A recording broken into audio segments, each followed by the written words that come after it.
Olá, amigos da Casa de Caridade Irmão Átmos, em Maricá. Eu sou Alberto Leitão Rosa, colaborador do Centro Espírita Irmã Rosa, que fica em Icaraí, Niterói. Estamos aqui, nesta oportunidade, em tempos de isolamento social, nos utilizando dos recursos da internet para podermos, com a graça do Cristo, conversarmos um pouco mais sobre as suas lições à luz da doutrina dos Espíritos. Nós vamos nos preparando para o momento de reflexão, ler uma página e fazermos uma prece inicial.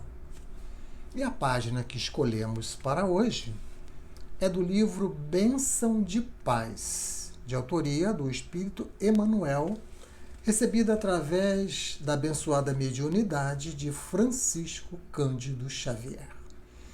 E a lição se intitula Criação Verbal. E Emmanuel coloca em epígrafe o versículo 37 do capítulo 5 do Evangelho de Mateus, que diz: seja, porém, a tua palavra sim, sim, não, não. E Emmanuel vai comentar este versículo da seguinte forma: toda frase no mundo da alma é semelhante a engenho de projeção, suscitando imagens na câmara oculta do pensamento. Temos, assim, frases e frases, duras como o aço, violentas como o fogo, suaves como a brisa, reconfortantes como o sol, mordentes quais lâminas, providenciais como bálsamo. À vista disso, todos nós carregamos no estoque verbalista palavras e palavras.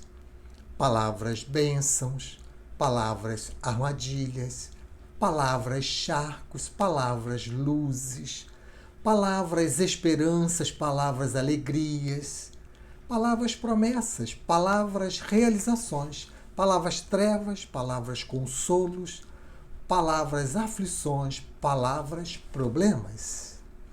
Sabendo nós que o Criador, ao criar a criatura, criou nesta mesma criatura o poder de criar, é forçoso reconhecer que toda frase cria imagens e toda imagem pode criar alguma coisa. Saibamos, assim, compor as nossas frases com as nossas melhores palavras, nascidas de nossos melhores sentimentos, porque toda peça verbal rende luz ou sombra, felicidade ou sofrimento, bem ou mal, para aquele que lhe faz o lançamento na criação. Vamos orar. Senhor e Mestre Jesus, guia e modelo das nossas existências, aqui estamos nós, Senhor, em mais esta oportunidade bendita, amparados pelos seus mensageiros, Senhor, nos reunindo através da internet, com tantos e tantos lares, para conversarmos sobre as suas lições, para acalmarmos nossos corações, para pacificarmos as nossas mentes e, assim, enfrentarmos de forma mais harmoniosa os momentos de provação a que estamos submetidos nesta ocasião. Abençoa o nosso estudo, Senhor, que possamos contar com a assistência dos bons espíritos da Casa de Caridade Irmão Átmos, para assim termos o melhor proveito desta oportunidade, tirando lições para podermos vivenciar o nosso momento atual. Que a sua paz, Senhor Jesus, que o seu amor possa nos abençoar em mais esta oportunidade. Que assim seja. com a graça de Deus. Muito bem.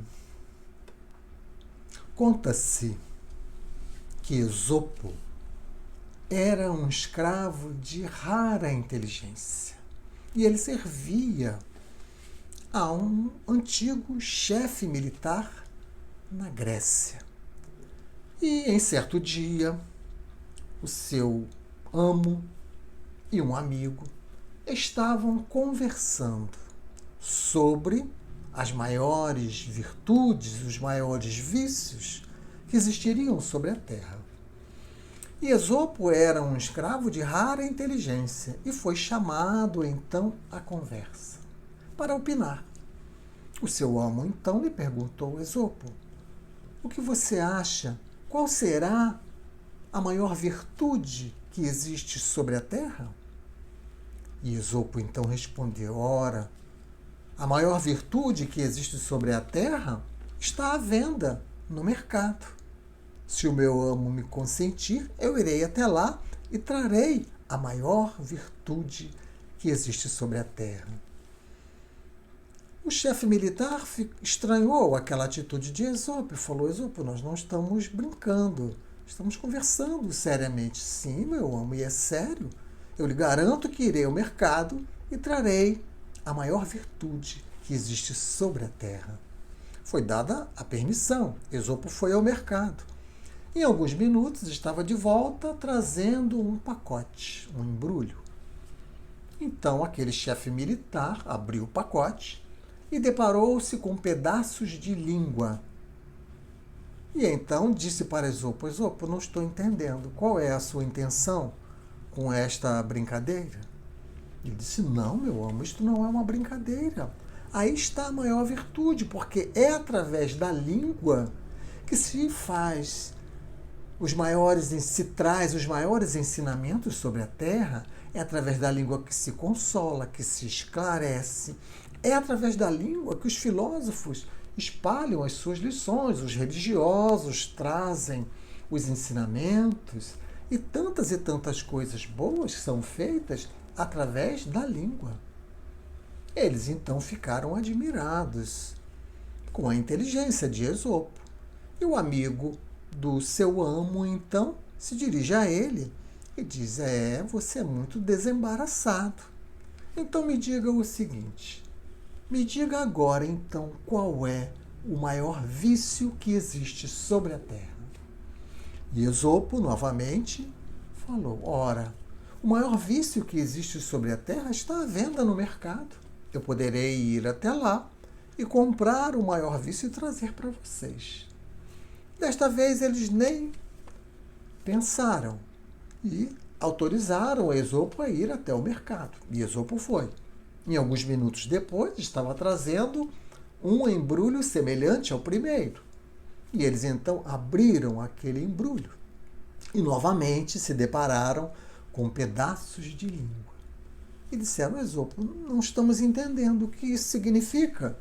E Esopo diz: é exatamente isso.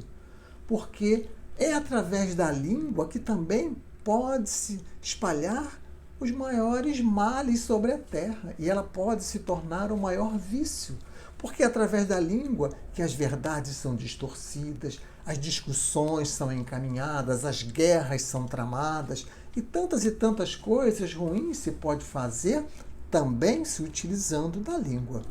Então a língua, de acordo com como ela é utilizada, ela pode se tornar o maior vício ou a maior virtude que existe sobre a Terra, concluiu Esopo.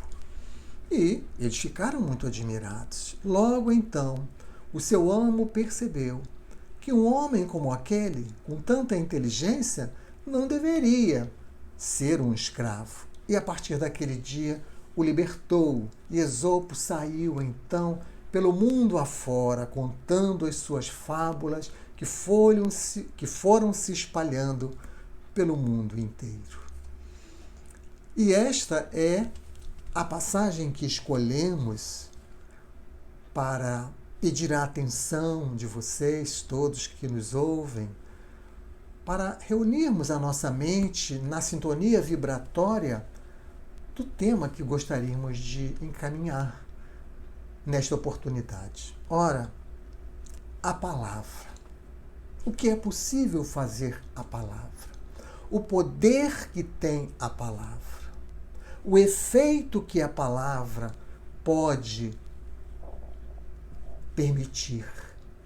Ora, a palavra, ela é, em verdade, quando nós colocamos para fora aquilo que está em nosso pensamento. Então, as palavras são decorrentes dos nossos pensamentos. E os pensamentos também são colocados para fora, mesmo que nós possamos não nos dar conta disso. Né? Os Espíritos nos esclarecem no Livro dos Espíritos. Na questão 457, Allan Kardec pergunta: podem os Espíritos conhecer os nossos mais secretos pensamentos?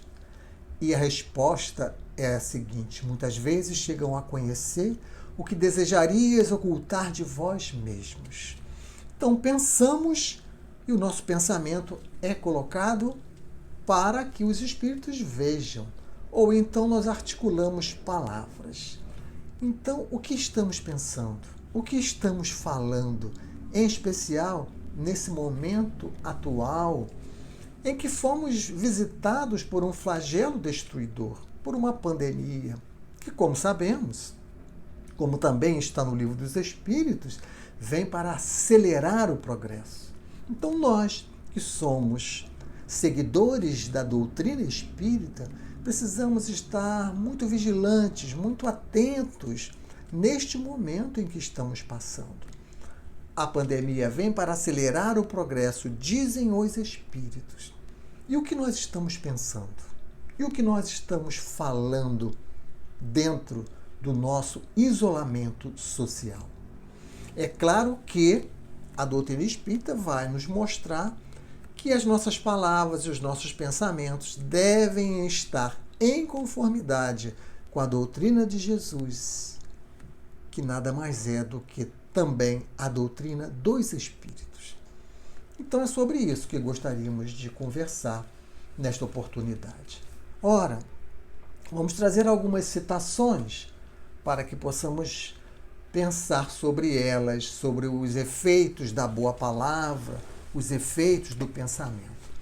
No Evangelho segundo o Espiritismo, no capítulo 20, Os Trabalhadores da Última Hora, no item 4, o Espírito Erasto vai nos dizer assim: e depois levai a palavra divina.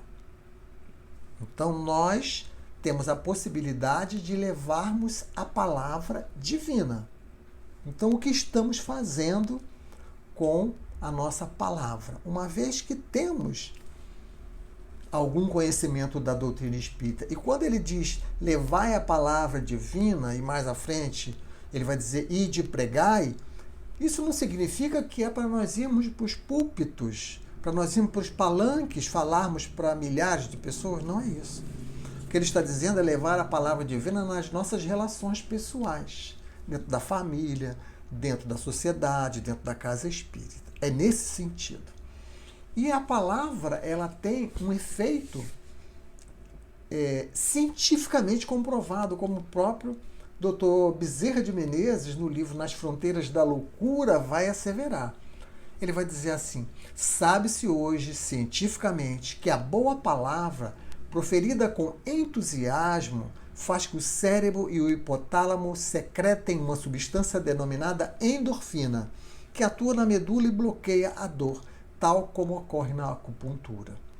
Ou seja, a palavra, ela pode curar. A palavra, ela pode, como disse o Dr. Bezerra, suspender a dor. E a ciência vem engatinhando, mas vem descobrindo essas colocações da doutrina espírita. Ora, e é através da palavra que vem a verdadeira cura. Porque quando nós falamos em cura, pensamos na cura do corpo. Né? Mas a verdadeira cura, como sabemos, é a cura da alma, é a cura dos nossos vícios. Né? E Paulo era muito preocupado com esta situação quando lá na Casa do Caminho, conforme está no livro Paulo e Estevão, ele percebe se dando muita atenção para curar os corpos e não se dando a atenção devida para curar a alma. Então, há um trechinho que nós trouxemos em que ele diz assim: poderemos atender a muitos doentes, ofertar um leito de repouso aos mais infelizes, mas sempre houve e haverá corpos enfermos e cansados na terra. Na tarefa cristã, semelhante esforço não poderá ser esquecido, mas a iluminação do Espírito deve estar em primeiro lugar. E ele vai continuar dizendo que, se o homem compreender o Evangelho, a dor e o sofrimento vão ser reduzidos. E é exatamente essa questão que estamos querendo trazer hoje, né? Através da compreensão do Evangelho de Jesus, nós podemos pacificar o nosso coração e nós podemos buscar a verdadeira cura. Não é a cura para um vírus material, mas é a cura para um vírus moral, que é o que deve mais nos preocupar. Ora, o espírito Marco Prisco, através de Divaldo Franco, no livro Legado Kardeciano, vai também dizer algo bem interessante sobre o efeito da boa palavra. Narram as Escrituras que nem todos os doentes que procuraram o Senhor foram recuperados. No entanto, não há notícia de que ele tenha recusado os ouvidos àqueles que o buscavam, confiantes nas promessas do reino de Deus. Então, Jesus sempre levou a palavra como principal remédio. Jesus fez vários atendimentos fraternos, como está nos evangelhos, né? Jesus atendeu fraternamente Maria de Magdala, Joana de Cusa, Simão Zelote, Nicodemos e por aí vai. Uma série de pessoas que ele recebia e acolhia na sua palavra. Então, a palavra tem este poder, né? A palavra que nós utilizamos no atendimento fraterno na casa espírita, a palavra que nós utilizamos nas reuniões de intercâmbio espiritual na casa espírita. Então, vejam que a palavra bem utilizada, bem articulada, ela pode fazer muito bem, ela pode trazer muito consolo, ela pode trazer muito esclarecimento, ela pode pacificar o coração. Ora, mas a palavra, e no caso o pensamento, porque como estamos dizendo, né, a palavra nada mais é do que a materialização do pensamento. Então, mesmo que a gente não materialize através de palavras, os pensamentos, como falamos, eles são jogados na psicosfera do nosso planeta e são percebidos pelos espíritos.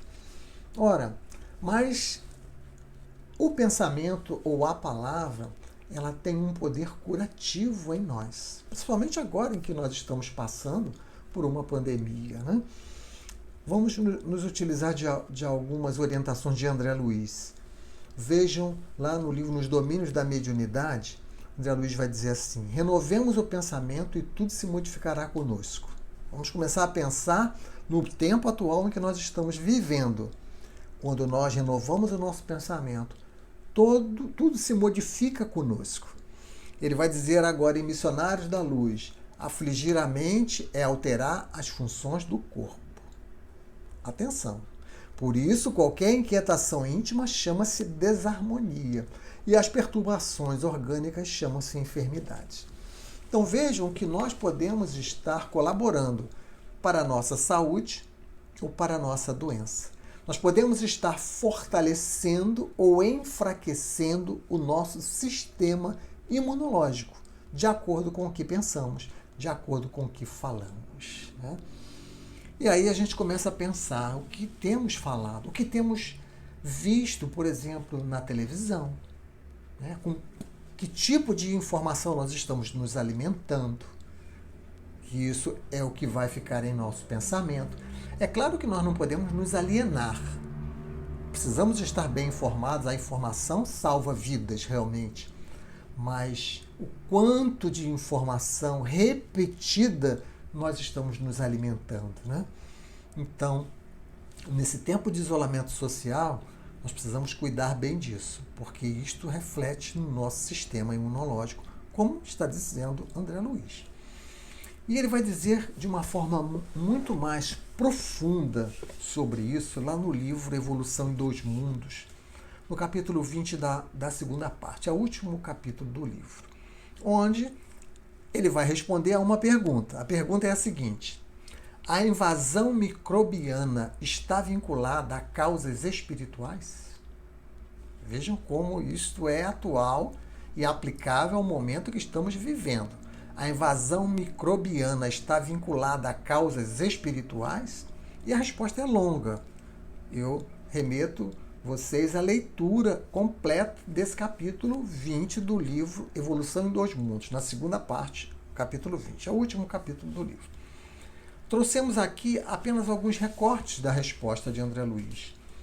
E ele vai dizer assim: nos abusos de nossas forças, seja adulterando as trocas vitais do cosmo orgânico pela rendição ao desequilíbrio, seja estabelecendo perturbações em prejuízo dos outros, plasmam nos tecidos físico-psicossomáticos determinados campos de ruptura na harmonia celular. Tem que parar para pensar um pouco nisso, né? O que ele está dizendo em síntese é que quando nós nos desequilibramos pessoalmente, ou quando nós levamos perturbação a outras pessoas, nós possibilitamos esta invasão bacteriana. É isso que ele está dizendo e ele vai ainda reforçar mais.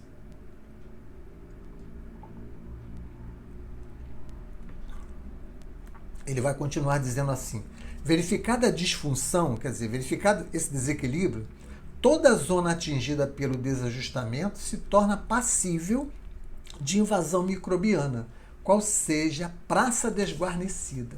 Então, quando nós estamos pensando coisas ruins, trazendo desequilíbrios para nós, levando perturbações para outras pessoas, agindo contrariamente ao Evangelho de Jesus, nós estamos deixando o nosso organismo qual praça desguarnecida, é o que André Luiz fala. Porque as sentinelas naturais não dispõem de bases necessárias à ação regeneradora que lhes compete. Ou seja, o nosso sistema imunológico, ele se enfraquece. É claro que a ciência oficial ainda desconhece tais princípios, mas pouco a pouco ela avança e vem confirmando aquilo que a doutrina espírita já disse há muito tempo atrás. Ora, André Luiz vai continuar dizendo: os princípios de Jesus, desterrando de nós animalidade e orgulho, vaidade e cobiça, crueldade e avareza, e exortando-nos à simplicidade, à humildade, à fraternidade sem limite e ao perdão incondicional, estabelecem, quando observados, a imunologia perfeita em nossa vida interior. André Luiz está falando de uma vacina espiritual para o momento em que estamos vivendo, que é vivenciar as lições do Cristo, né? Que vem nos tirar da animalidade, nos tirar do orgulho, da vaidade, da cobiça, da crueldade, da avareza, e vem nos concitar a vibrarmos na faixa da simplicidade, da humildade, da fraternidade que não tem limite e do perdão que é incondicional. Então, quando fazemos isso, nós fortalecemos o nosso sistema imunológico. Os espíritos disseram isso a Kardec de uma forma que poderemos resumir assim: fora da caridade não há salvação. Está aí a vacina espiritual que os espíritos nos recomendam para enfrentarmos o momento atual. Ora, quando nós falamos, a nossa palavra, ou quando nós pensamos, que é o nosso pensamento, né? Como sabemos, os espíritos se comunicam pelo pensamento, eles não precisam da palavra articulada. Então podemos imaginar que pensar e falar têm o mesmo efeito. E quando nós falamos e quando nós pensamos, nós colocamos no ar, na psicosfera do nosso planeta, aquilo que falamos, né? Então, quando falamos coisas ruins, nós estamos prestando um desserviço ao nosso planeta. Quando pensamos coisas ruins, nós estamos também prestando um desserviço ao nosso planeta. Ora, E como pensar coisas boas e como falar coisas boas? Tendo o esclarecimento da doutrina espírita. Jesus nos disse: conhecereis a verdade e a verdade vos libertará. Então, quando nós estudamos a doutrina espírita, entendemos quem somos, entendemos de onde viemos, entendemos para onde vamos, o que estamos fazendo aqui, entendemos que estamos num mundo de provas e expiações, entendemos que estamos submetidos a uma lei de causa e efeito a que ninguém pode fugir.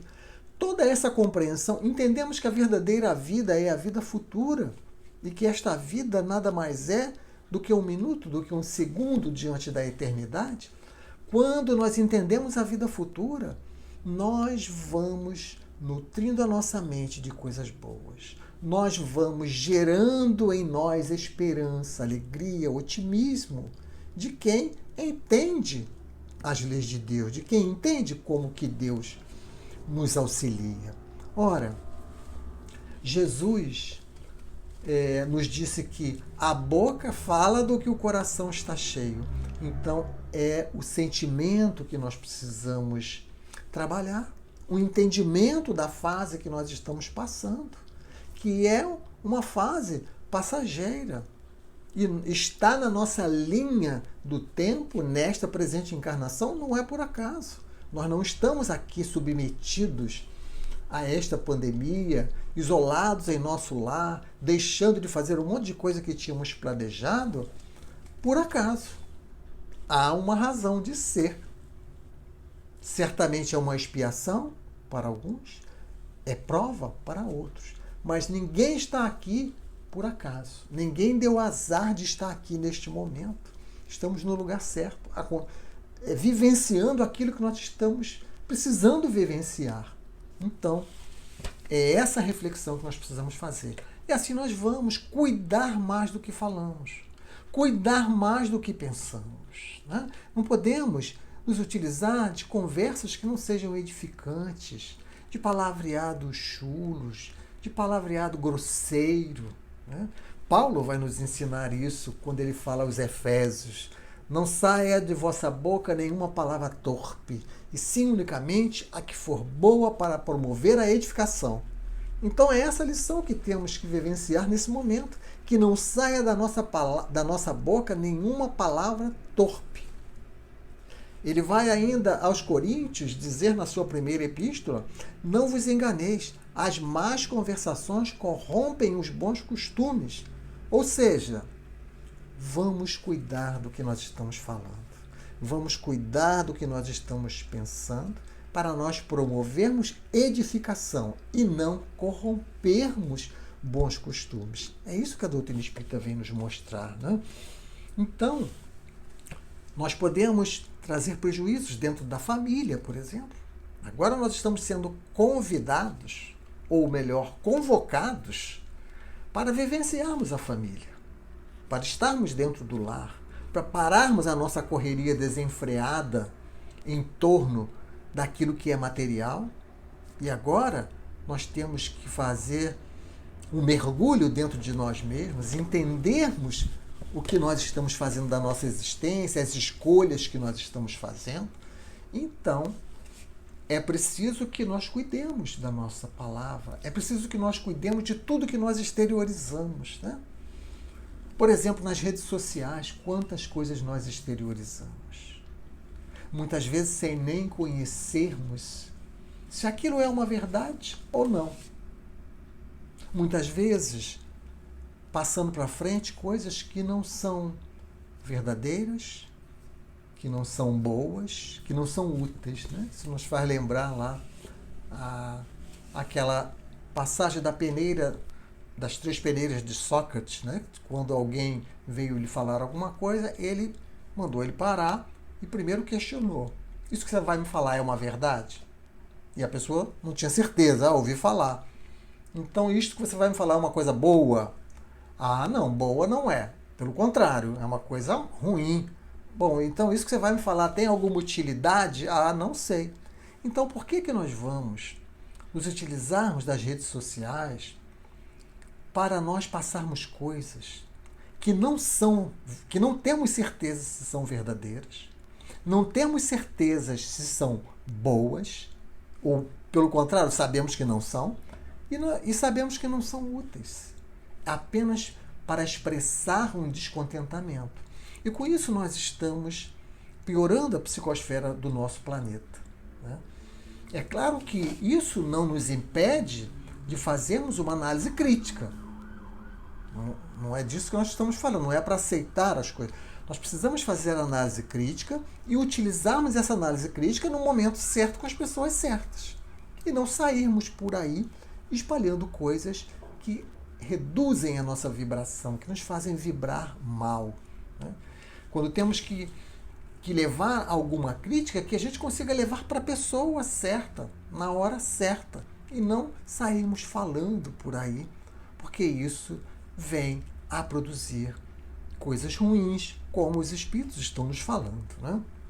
Ora, a crítica, ela é válida quando nós estamos trabalhando para que aquele produto, vamos chamar assim de produtos, melhore. Então, por exemplo, as atividades da Casa Espírita precisam passar por uma avaliação, precisamos fazer a nossa análise crítica, precisamos, mas tudo com bom senso, tudo tendo por intenção a melhoria da qualidade e não quando nós queremos falar mal de pessoas. Nós podemos criticar ideias, mas não devemos criticar pessoas. Os espíritos nos explicam tudo isso, né? E a gente acaba, quando não temos um esclarecimento devido, nós ficamos entre dois extremos na questão da crítica, né? Ou vamos para o extremo da crítica quanto mais, que é aquela crítica que quer desacreditar a pessoa, é aquela crítica que já é maledicência, já é maldade, né? É a crítica em que nós nos colocamos como fiscal da vida alheia, é um extremo. Ou então passamos por outro extremo em que ficamos apáticos. Tudo, dizemos, em nome da caridade. Então, não há nenhuma avaliação do que se passa. Isso também não é um posicionamento correto. Mais uma vez, a virtude está no caminho do meio, né? Onde nós vamos criticar no momento certo, as pessoas certas. Onde nós vamos discordar de ideias, mas não vamos discordar de pessoas. E quem nos dá a maior lição sobre isso, é claro que Jesus nos deu a maior lição sobre isso, mas depois do Guia e Modelo, quem nos dá a maior lição sobre isso é Allan Kardec. Quando a gente vai à Revista Espírita, nós vamos ver ele discordar com nobreza daquilo que as pessoas falavam. Dele discordar, mas sem reduzir o afeto pelas pessoas, né? Logo na introdução da primeira revista, de 1858, ele diz que a revista seria uma tribuna para se discutir, mas não para se disputar.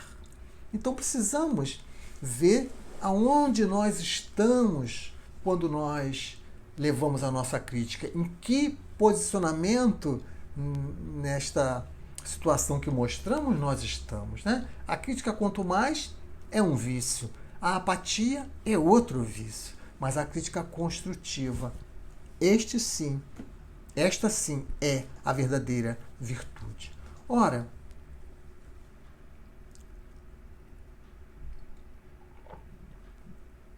pensando nas palavras, nós precisamos verificar o quanto nós temos reclamado, lamentado, porque esse é um vício que contamina o mundo, contamina até as pessoas que estão ao nosso lado, né? Jesus, ele registrou Mateus, disse: não é o que entra pela boca que contamina, mas é o que sai da boca. Então, quando nós estamos falando coisas destrutivas, nós estamos colaborando para o ambiente ao nosso redor ficar ruim. E nós somos os primeiros atingidos quando nós insistimos nas críticas. Quando nós insistimos nas queixas, nas lamentações, porque não entendemos a vida. Isso é tempo perdido, é perda de energia. Isto é porque nós não temos fé. Falta-nos fé. Falta-nos entender as leis de Deus. Falta-nos entender que tudo acontece de acordo com a lei de Deus. Ora, a fé é quando nós entendemos isso. E nós sabemos que, independente de qualquer coisa, tudo vai acontecer segundo as leis de Deus. Então, diante de uma situação como a que nós estamos vivenciando hoje, por exemplo, nós fazemos tudo que está ao nosso alcance. Né? Nós lavamos as mãos com frequência, né? Nós usamos agora máscara, nós só saímos em caso de muita necessidade e por aí vai. Nós estamos tomando as medidas que as autoridades sanitárias nos recomendam e passamos também a tomar as medidas que as autoridades espirituais nos recomendam, ou seja, ore mais. Só pense, se nutra de pensamentos positivos, faça leituras edificantes, enfim, nutra coisas boas. Quando nós já estamos fazendo tudo isso, se temos fé, nós nos tranquilizamos, nós nos pacificamos e nos entregamos a Deus. Porque se nós tivermos que desencarnar por essa doença, vamos desencarnar. Todos nós vamos desencarnar em algum momento da nossa existência. Sabemos disso? Ora, então, por que a queixa, né? Por que a lamentação diante das dores, das aflições, da expiação ou da prova que estamos sendo convidados a passar? Então, precisamos desenvolver esta fé, né? Paulo, ele, quando fala aos Hebreus, né, ele vai dar uma definição de fé. A fé é a posse antecipada do que se espera. É um meio de demonstrar as realidades que não se vê. Então, o que eu espero que vai acontecer? Ora, o que vai acontecer é que eu sou um espírito criado, fadado para ser feliz. E eu serei feliz. O que eu tenho certeza é que eu vou sair um dia deste mundo de provas e expiações, ou o planeta será elevado a um planeta de regeneração e depois a mundos felizes, etc. E nós temos essa fatalidade na nossa vida que é ser feliz. Então, quando nós temos fé, nós nos apossamos antecipadamente do que eu sei que vai acontecer no futuro. Né? E ele também vai dizer assim, não olhe para aquilo que você vê, olhe para o que você não vê. Porque o que você vê é passageiro, é temporário. E o que você não vê é eterno. Então nós não estamos vendo ainda o mundo de regeneração. Nós não estamos vendo ainda um planeta onde o bem vai predominar. Mas, se eu tenho fé, eu passo a ver o que eu não estou vendo. Essa é a lógica que Paulo nos convida. Então, desenvolver a fé é muito importante nesse momento atual em que estamos vivendo. Né? Se apegar à prece, à oração, né? Rogar por todos que estão nessa linha de frente combatendo essa pandemia, rogar por aqueles que não estão tendo recursos para serem tratados. Mas isso tudo faz parte da lei de causa e efeito. Não podemos perder essa percepção, porque senão nós vamos começar a achar que Deus está cometendo injustiças e não está. Está tudo no lugar certo. Ora, então, há determinadas ocasiões em que o melhor a fazer é nós silenciarmos. Porque às vezes ao nosso redor as palavras não estão sendo boas, os pensamentos não estão sendo bons. Então, às vezes é melhor nós silenciarmos, ao invés de querermos falar alguma coisa, ou contrariamente, ou concordando com aquilo que está sendo dito. Então, o silêncio, às vezes, é a melhor forma de nós expressarmos a nossa confiança em Deus, né? Principalmente se nós estamos numa situação em que estamos com algum tipo de raiva de alguma coisa, né? Quando nós não conseguimos articular nossas palavras num tom adequado, precisamos gritar. Ora, Então esse é o momento de nós silenciarmos. Porque o que vai sair da nossa boca não serão coisas boas. A gente precisa, antes de articularmos as palavras ou os pensamentos, nós termos o conhecimento da situação. Né? Às vezes nós não conhecemos, ouvimos alguma coisa e já fazemos um juízo de valor sem nos determos em detalhes do que pode estar acontecendo.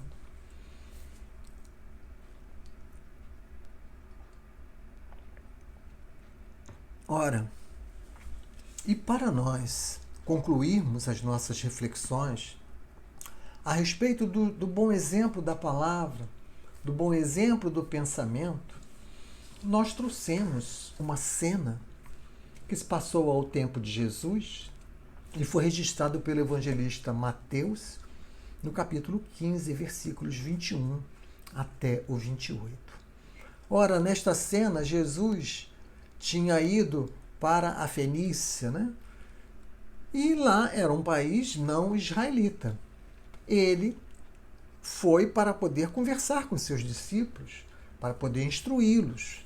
Ele ali não estava com um plano de pregar a boa nova, como vai dizer Pastorino, Carlos Torres Pastorino, lá no Sabedoria do Evangelho. Ele queria ficar com seus discípulos na intimidade. E então ele é abordado por uma mulher cananeia. Ora, uma mulher de fala grega, uma mulher que não seguia o judaísmo.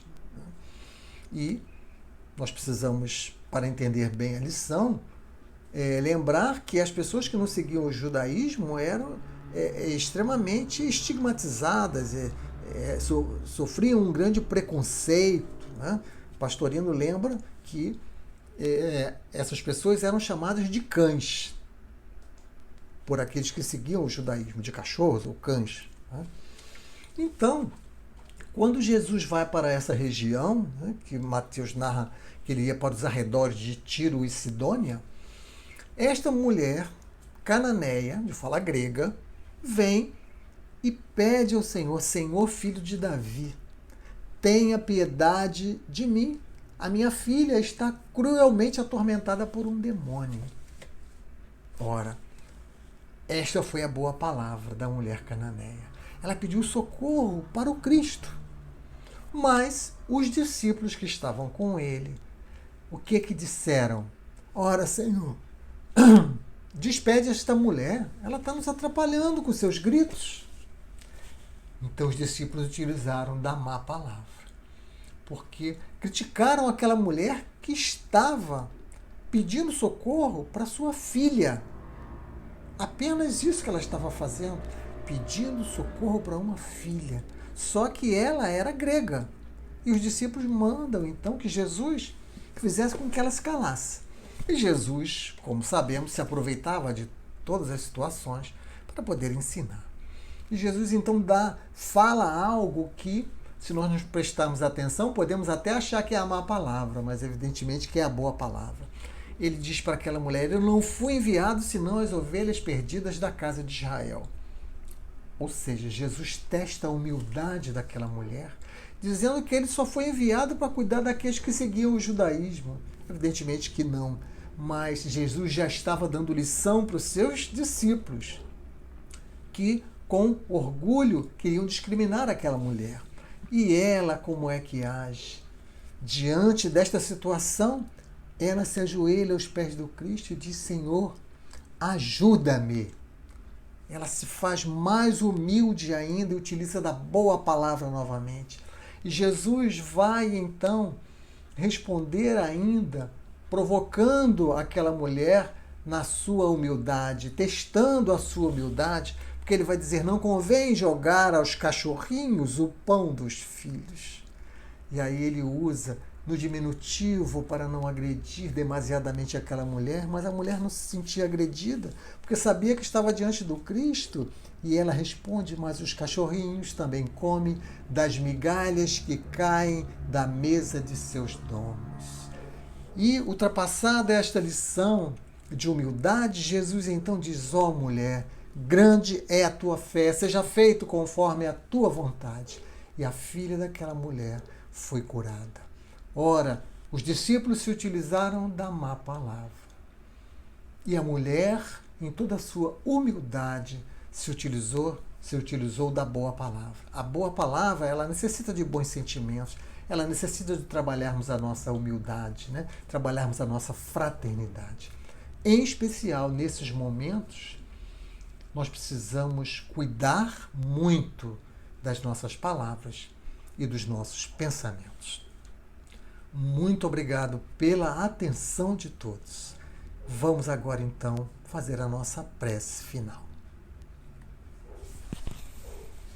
Senhor Jesus, ao finalizarmos, Senhor, este encontro, este momento em que fomos agraciados pelas suas lições, em que nos foi servido, Senhor, o alimento espiritual, nós elevamos o nosso pensamento em gratidão, Senhor.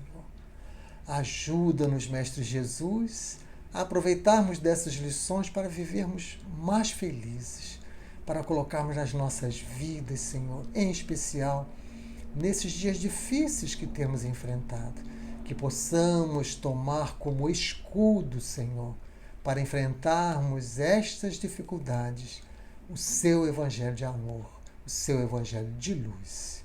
Que a sua paz, Senhor, que o seu amor possa beneficiar todos os lares que agora se conectam conosco neste momento de reflexão. Muito obrigado, Jesus. Abençoa-nos mais esta vez. Muita paz a todos.